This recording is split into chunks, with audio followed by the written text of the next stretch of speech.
supposed to tell me when you start filming. I have a confession to make. Since I grew up in the 1980s, I know that looking cool is very important. And earlier today, I was teaching my son Nate, he's 6. He was working on some Taekwondo moves. He was entering a video for a tournament. And I said, well, you did a really good job with the Taekwondo, but you didn't really look cool.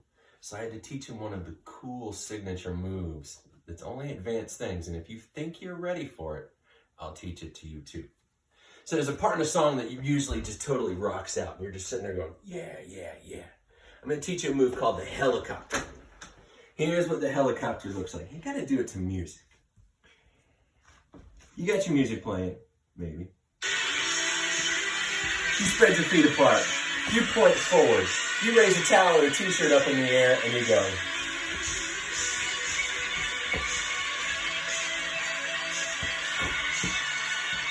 You can try that one out sometime later. You'll really be impressed at the responses that you receive from the coolness that you have achieved through a pair of sunglasses, a little air guitar, and some good music to go with. All right, this week's math lesson, we're going to review some of the things we talked about next week to make sure that you are ready for the money project that we are going to complete this week. All right, so let's start with some analog clocks. Here's a clock. I haven't put any hands on it yet because it's going to be your job to figure out what time it is on my clock. So, first one. Let's see.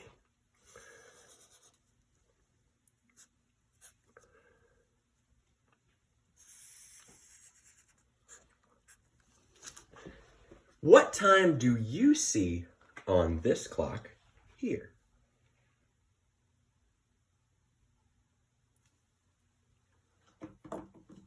If you said 10:30, you're absolutely correct. Let me show you why. First, I find my hour hand. Here it is. I circle it because I always want to start with what hour it is first.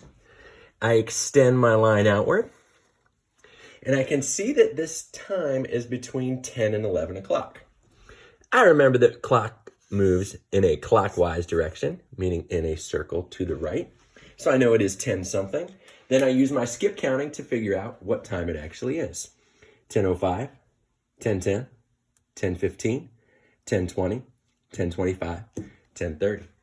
All right, let's take it to that 3rd grade level and see if we can find the time on our next clock to the exact minute.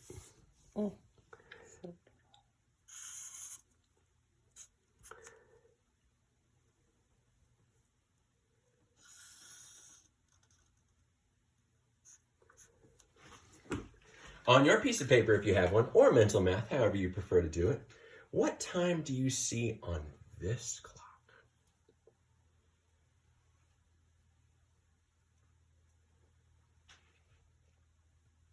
All right, let's see what we can figure out. Just like on the last example, I'm going to look for that shorter hand, the hour hand. This would be the shorter hand, so I'm going to go ahead and circle it. I extend my line out. I can see that it's between 8 and 9, but it's pretty close to 9 o'clock at that point. So would it be 9 something or 8 something as my hour? If you said 8 something, you're absolutely correct. Now I have to find the minutes. In 2nd grade, I was used to telling time to the closest 5 minutes, but in 3rd grade, I have to find the exact time to the minute. So I'm going to use my skip counting again. So it's 8, 05, 10, 15, 20, 25, 30, 35, 40, 45, 50, 51, 52, 53, 54. One more example just to review to make sure that you are ready for our project. Let's try this one.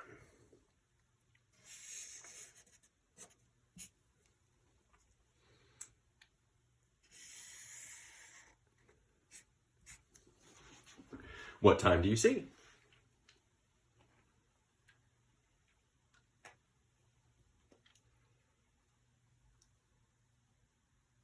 Let's look at it together. Am I going to look for my shorthand or my longhand first? You said shorthand, you're absolutely correct. So I want to figure out what hour it is. Here is my shorthand. I extend it out. It's almost at the 7, but it's not all the way to the 7 yet. If I look at this clock, it looks like it's almost 7 o'clock, which means it's still 6 something. Then I have to do my skip counting. 5, 10, 15, 20, 25, 30, 35, 40, 45, 50, 55, 56, 57. Is there a way I could double check that? Let's see, 6:57, that means it's almost 7 o'clock. So if my hand was here, it would be at 7 o'clock. So this would be 6:59, 6:58, 6:57. Bingo, I'm ready to go. Now let's look at some elapsed time problems. The first one I'm gonna model for you because I did not show you this example last week. This is where I know how long I did something. I know when I finished it, but I don't know when I started. So let me give you an example. Let's say I finished playing video games at 1:15. Finished. So on my number line, I'm gonna write 1:15 at the end. I played video games for 3 hours. So I'm just gonna write a little note. 3 hours. And the question wants to know, what time did I start playing? So I have to figure out where this would be on my number line. I know it's 3 hours, so instead of hopping forward like we did last week, for this we're going to hop backwards. 1:15, what would be an hour before 1:15? If you said 12:15, you are absolutely correct. And I know that I'm making a hop, so that is 1 hour. Then the hour before 12:15 would naturally be 11:15. That's my second hop, or my second hour. And then from 11:15, the hour before that would be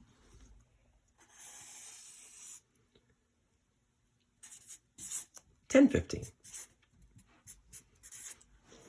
This is one of the reasons why I ask you to set up these number lines to figure out elapsed time, because it helps to organize your thoughts. If I know that I finished doing something at 1:15, I know that that has to go on the end of my number line. And then I'm going to have to hop backwards to figure out what it is. Let's try a different example, and this one you can practice along with me. I woke up at 8:37 this morning. And I found a wonderful book that I just could not put down. And I read that book for 5 hours.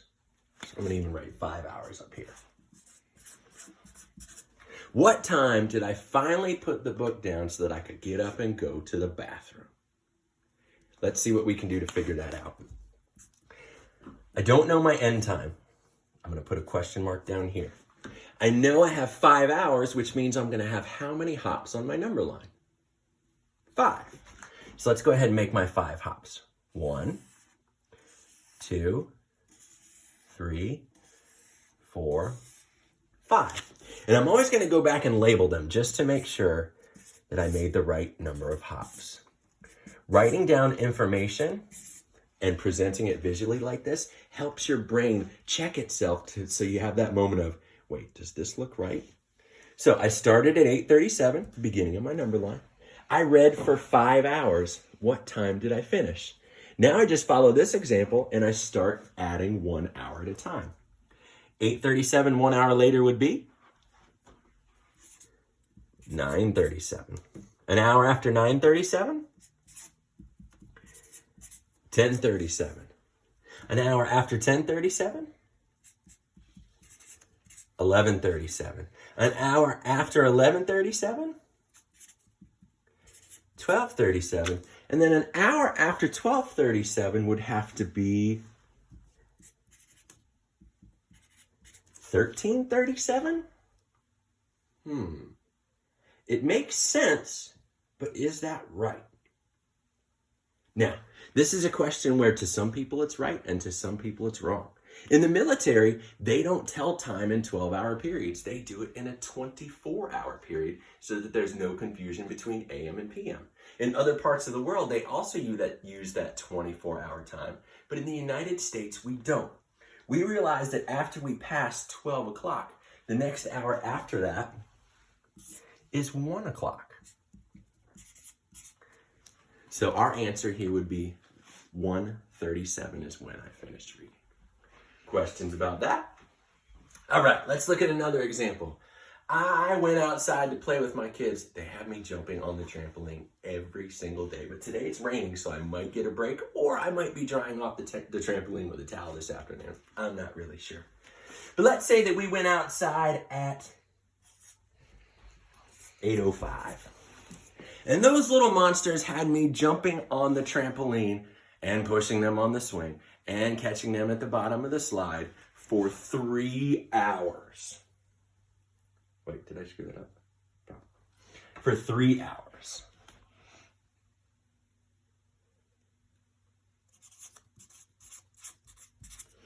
What time did I finish? Once again, I know my start is 8:05. I have to figure out my finish time.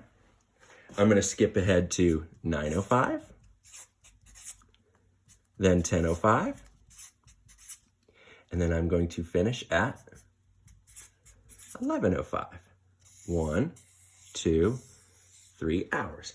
You want to try to make your hours and your hops as even as possible, but I kind of stretched this one out a little too far. And you know I'm not very good at artistic impression, so that's what we're going to do.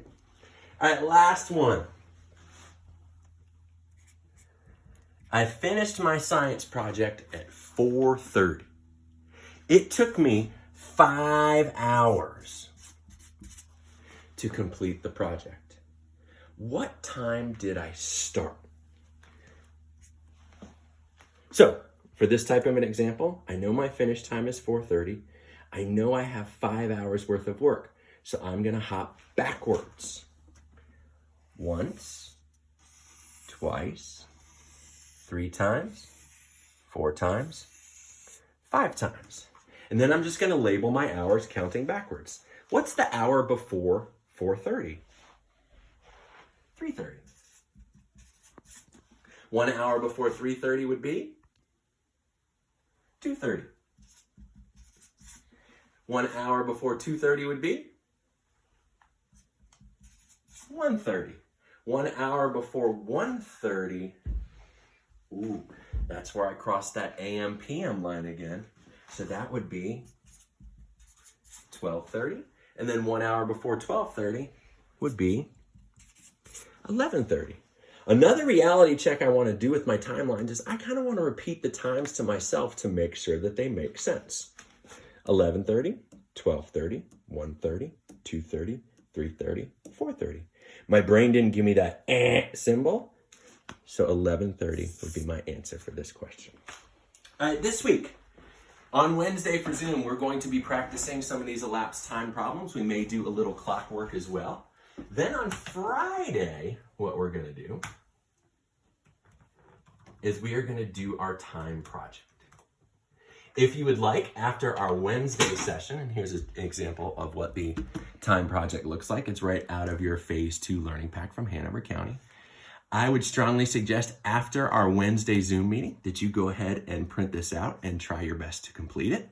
If you submit it to me before our Friday Zoom meeting, I'll take a look at it, give you feedback, and if everything looks excellent, I may have you leave our meeting a little bit early on Friday because you've already shown that you have mastered the skills that we need to do. I'll remind you of this again on Wednesday, and I can't wait to see you on Zoom. Have a great day.